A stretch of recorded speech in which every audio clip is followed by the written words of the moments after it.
এরপরে মা বোনদেরকে সহ বলে দেই, কমপক্ষে প্রতিদিন 5 ওয়াক্ত নামাজের পরে 5টা সূরার আমল করেন।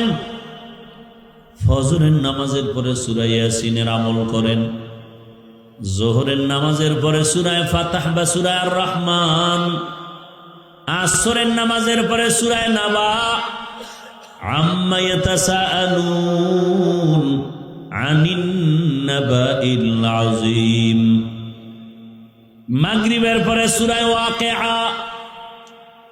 আল্লাহর উপরে ভরসা করে বলছি, যদি কেউ মাগরিবের পরে সূরা ওয়াকিআর আমল চালু রাখে, ওই বান্দা মরণ পর্যন্ত রিজিকে কষ্ট পাবে না। কোন সূরা? কোন সময়?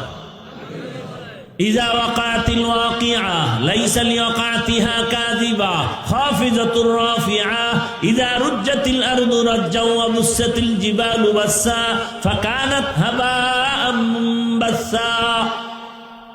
এশার নামাজের পরে সূরা মুলক, তাবারাকাল্লাযী বিয়াদিহিল মুলক ওয়া হুয়া আলা কুল্লি শাইইন কাদির। কমপক্ষে 5টা সূরা তেলাওয়াত করেন। যেই ঘরে আল্লাহর কোরআনের তেলাওয়াত চলবে 24 ঘন্টা ফেরেশতারা তার ঘর পাহারা দিবেন। ও পর্দার আড়ালের আম্মা জানেরা, 1 নম্বরে জবানে তেলাওয়াত চালু রাখেন। ফজরের নামাজ যারা পড়বেন সুন্নাত পড়িয়া ফরজ নামাজের আগে, এই মানবেন না হুদা কইতেছি, ফজরের সুন্নাত পড়িয়া ফরজ নামাজের আগে একটা জগ, এটার কি কয়, জগে বা গ্লাসে বা বোতলে পানি নিবেন, 11 বার দরুদ শরীফ পড়বেন। এরপরে ধরে ধরে গুনে গুনে 41 বার বিসমিল্লাহ সহ আলহামদু সূরা পড়ে আবার 11 বার দরুদ শরীফ পড়ে পানির মধ্যে ফু দিবেন, আর বাসায় সবাই ওই পানি পান করবেন। পৃথিবীতে সূরা ফাতিহার মতো ঔষধ আর জমিনে নাই। ফজরের সুন্নাত আর ফরজের মাঝখানে 11 বার দরুদ শরীফ, 41 বার আলহামদু সূরা, আবার 11 বার দরুদ শরীফ পরে পানির মধ্যে ফু দিয়া সারাদিন ওই পানি ঘরের সবাই পান করেন ইয়াকিনের সাথে। ফলাফল আসে না কেন? ইয়াকিন নাই এই জন্য। এবার হাঁটতেছেন, চলতেছেন, তেলাওয়াত করতে থাকেন, কারণ অক্ষর পড়লেই তো সওয়াব।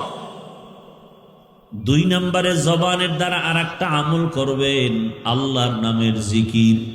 কার জিকির?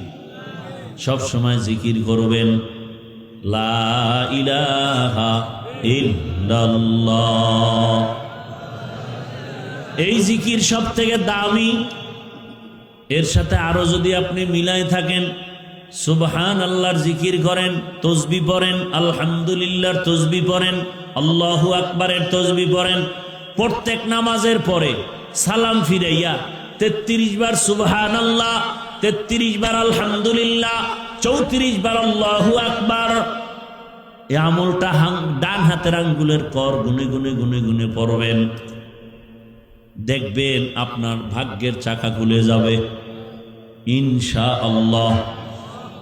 তাহলে 1 নম্বরে কোরআনের তেলাওয়াত, দ্বিতীয় হলো আল্লাহর নামের জিকির, 3 নম্বরে হাঁটতে চলতে উঠতে বসতে রসুলের উপরে দরুদ। পারলে নামাজেরটা পড়বেন, সময় থাকলে ছোট আকারে সাল্লাল্লাহু আলাইহি ওয়াসাল্লাম পড়বেন। আর একটা আমলের কথা বলবো,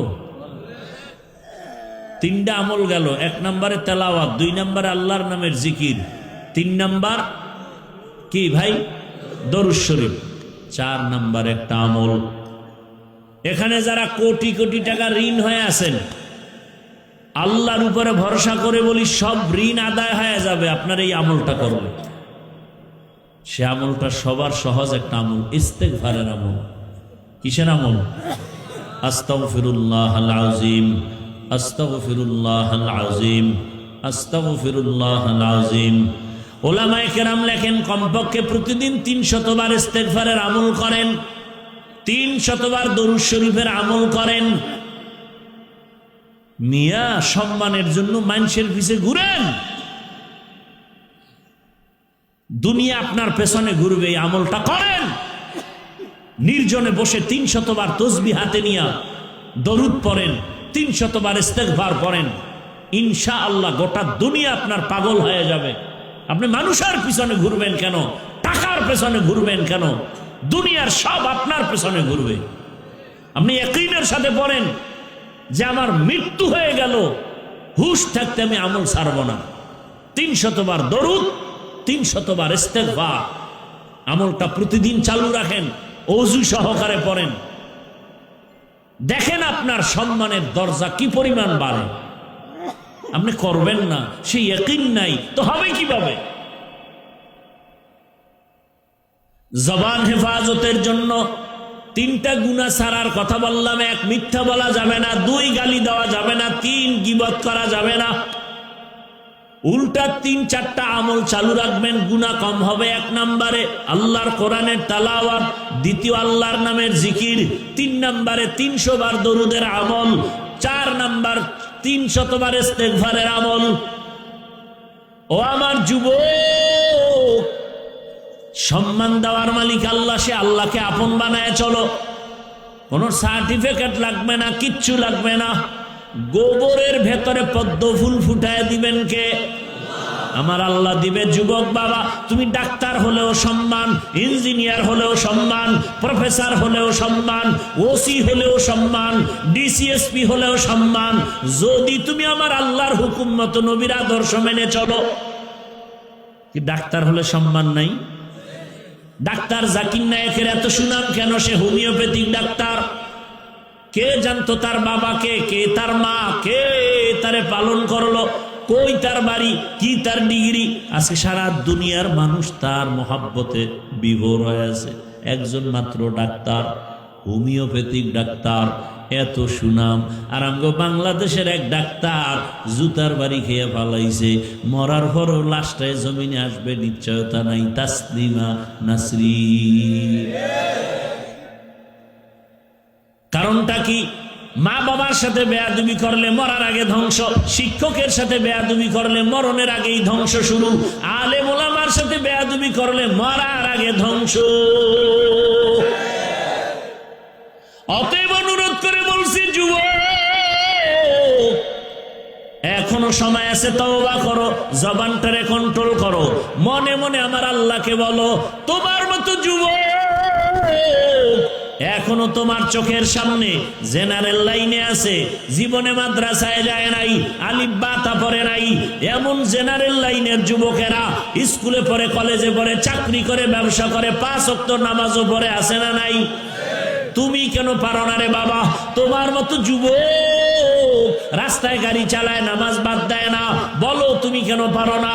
তোমার কপালে কি মা বাবার বরদোয়া লাগলো নি? তোমার মতো যুবক র্যাব, আর্মি, পুলিশ, বিডিআরের চাকরি করে, নামাজ পড়ে, বলো তুমি কেন পারবা না? তোমার মতো বান্দা জেনারেল লাইনে ব্যবসা করে, নামাজ পড়ে, চাকরি করে, নামাজ